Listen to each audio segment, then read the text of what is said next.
Terima kasih Anda masih bersama kami di Berita Banten, dan bagi Anda yang baru saja bergabung, kami hadirkan kembali 3 berita utama pagi hari ini. Sempat padam, TPA Rawakucing kembali terbakar. Izin merupakan terdapat di sisi pintu 2, sisi jalan raya, terdapat titik baru.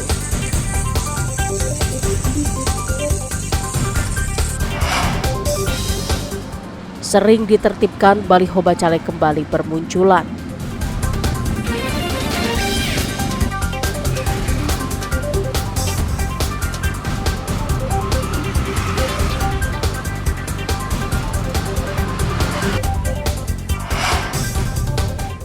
Lerai keributan, warga menjadi korban pengeroyokan.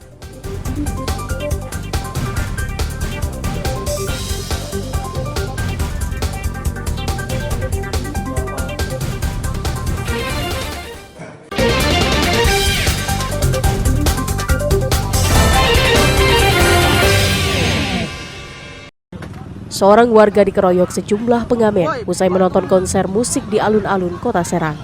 Akibat kejadian tersebut, korban mengalami luka-luka bahkan sempat terkapar di lokasi kejadian. Kejadian bermula saat korban berinisial HS dan istrinya ingin mengambil motor di parkiran setelah menonton konser musik. Namun di lokasi parkir terjadi keributan. Korban awalnya datang dengan niat melerai keributan, namun korban justru ikut dikeroyok oleh para pelaku yang berjumlah 5 orang. Setelah kejadian, korban mengalami luka di bagian kepala dan langsung dibawa ke rumah sakit. Tak lama setelah kejadian, polisi langsung meringkus pelaku di Pasarau dalam keadaan mabuk. Kini polisi masih mengembangkan kasus ini. Usai menonton konser, korban berniat pulang dan mengambil motor di parkiran. Namun karena melihat ada keributan di lampu merah dekat alun-alun, korban mendekatinya hendak melerai keributan tersebut. Namun pada saat tepat di TKP, justru korban menjadi sasaran penganiayaan yang dilakukan oleh sekelompok pemuda. Sementara kelima pelaku mempertanggungjawabkan perbuatannya dan akan dijerat dengan pasal tentang pengeroyokan dengan ancaman maksimal 9 tahun penjara. Ariel Maranus dan Fajri Munawir melaporkan dari Kota Serang. Komisi Pemilihan Umum atau KPU Kota Tangerang Selatan menemukan satu bakal calon legislatif yang mendaftar dari 2 partai politik yang berbeda. Bacalek tersebut dari daerah pemilihan 2 Pamulang berinisial MS. Terungkapnya bacalek yang mendaftar dari 2 partai ini merupakan hasil verifikasi data menuju tahapan daftar calon tetap pemilihan legislatif 2024. MS terdaftar di 2 partai politik yakni PSI dan PDI Perjuangan. Menyikapi kegandaan dalam pendaftaran bacalek, pihak KPU Kota Tangerang Selatan sudah mengundang kedua partai untuk mengklarifikasi dan duduk bersama dengan bacalek ganda yang memiliki hak konstitusi individu untuk memilih satu dari 2 partai politik tersebut agar tetap maju bertarung memperebutkan kursi pada pemilihan legislatif 2024 mendatang. Ketika kemudian ada kegandaan antar partai, tentu mekanisme KPU itu berdasarkan silon yang ada dari kedua partai itu.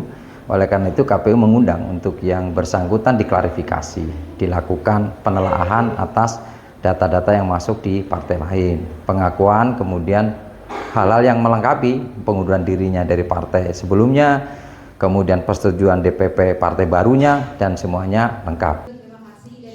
Secara terpisah, Badan Pengawas Pemilu Kota Tangerang Selatan mengaku sudah menerima berita acara bacalek yang terdaftar ganda tersebut. Pihaknya menilai tidak ada sanksi apapun dari kegandaan pendaftaran bacalek di 2 partai itu, namun pihaknya memberikan ruang jika ada salah satu partai yang merasa keberatan untuk menggugat KPU melalui proses sengketa. Kita tahunya bahwa ada caleg ganda itu pada masa verifikasi administrasi DCT ya. Maka ada ditemukan satu caleg ganda itu dari PDIP dan PSI. Yang saat ini sudah dibuatkan BA ya oleh KPU terkait caleg ganda tersebut dan sudah dilakukan klarifikasi. Dalam proses temuan data ganda, pihak KPU Kota Tangerang Selatan menyerahkan sepenuhnya ke partai politik untuk melakukan perbaikan data bacalek. Ariel Maranus dan Syabudin Natar melaporkan dari Tangerang Selatan. Maraknya aksi tawuran pelajar yang terus meresahkan warga dan sekolah, polisi bergerak memberikan edukasi ke sekolah tingkat atas dan sekolah kejuruan. Polresta Serang dan sekolah yang menginisiasi edukasi tersebut meminta kepada sejumlah pelajar agar tidak terpengaruh ajakan media sosial terkait tawuran, balap liar, hingga bergabung dengan geng motor.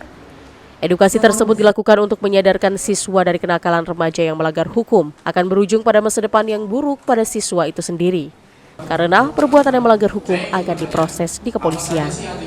Kegiatan Gen Z untuk siswa SMA Negeri 2 Kota Serang, di mana anak-anak di generasi milenial ini tantangannya kan lebih tinggi, gitu. Sehingga adanya Pak Kapolres datang ke sini sebagai narasumber memberikan penguatan kepada anak-anak agar memiliki karakter yang baik. Potensi kenakalan remaja jadi prioritas pengawasan polisi. Saat ini ya tentunya tetap masih dalam pengawasan kita meskipun ada beberapa peristiwa yang melibatkan remaja. Namun dengan peristiwa yang melibatkan remaja kita tidak harus memenjarakan mereka. Tapi yang utama membuat para pelajar itu menjadi baik. Dengan edukasi ini diharapkan dapat mengurangi siswa dalam melakukan perbuatan yang melanggar hukum di lingkungan sekolah. Ariel Maranus dan Fajri Munawir melaporkan dari Kota Serang. Ya, informasi tadi mengakhiri berita Banten pagi hari ini. Saya Rusdi Maulana mewakili kerabat kerja yang bertugas mengucapkan terima kasih. Selamat pagi dan sampai jumpa. Pintu 2 dan juga mobil wanita kemudian. Izin melaporkan terdapat di sisi pintu 2. Sisi jalan raya terdapat titik baru.